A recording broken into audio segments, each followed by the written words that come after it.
I was named after a boob.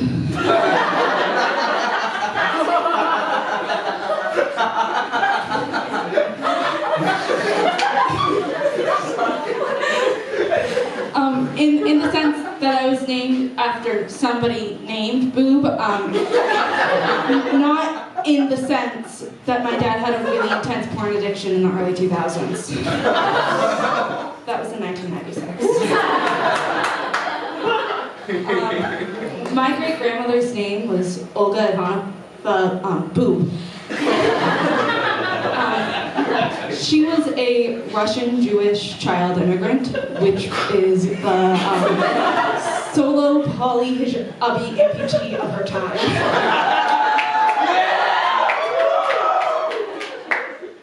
For hundreds of years, they had the proud family name of Bobolevsky, until one day at Ellis Island, some guy goes, "Ugh, that name sucks."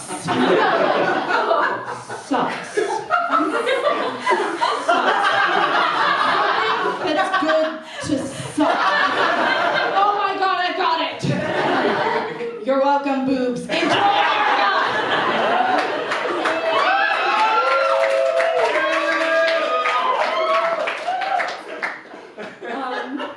So, on the one hand, I do think that's probably the most anti-Semitic thing to ever happen to them, including being expelled from Russia. But, on the other hand, it does make me think that my great-great-grandma had a fantastic rack. Oh my god, thanks, Grandma!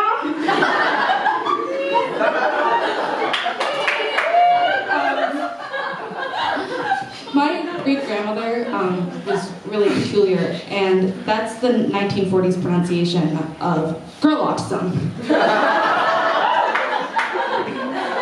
And as someone who also relates to Sheldon Cooper on a deep spiritual level, she makes me feel sane.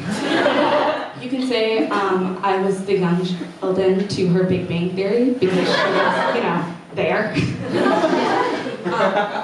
On a separate note, we get here at 7 before the show. So while all of you guys were waiting in line, I spent 40 minutes scraping tape off of the philosophy department stores. I'm not kidding, I wish I was. Don't feel bad for me, I liked it.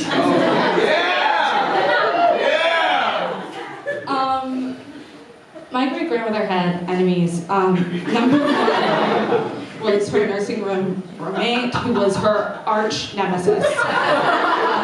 We were not allowed to acknowledge her existence because this was my great-grandma's time, and that bitch knew what she did. She also spoke 6 languages, but she learned the last 2 to know if people were talking shit about her.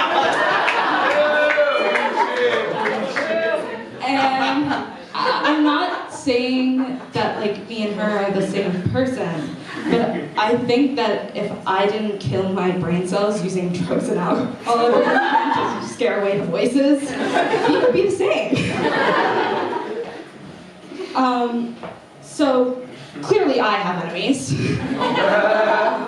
Most of them don't know that I still hold a grudge. But strangely, most of whom are also blonde. And I don't know why this is, but I do have some theories.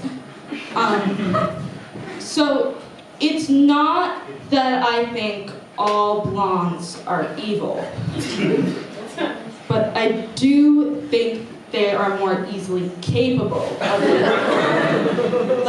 It calls to them the way that lasagna calls to Garfield. Or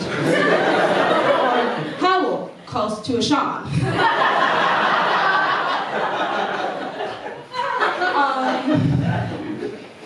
Yeah, but you know what? To be fair, if Sunshine, the giver of all life on this planet, made my eyebrows disappear, I would be evil too.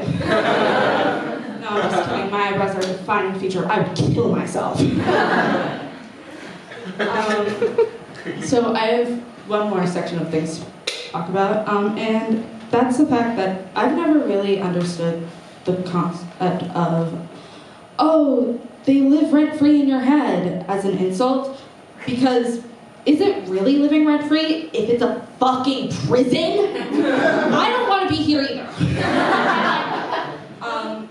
That's why I've always really wanted to own my own bungee jumping company.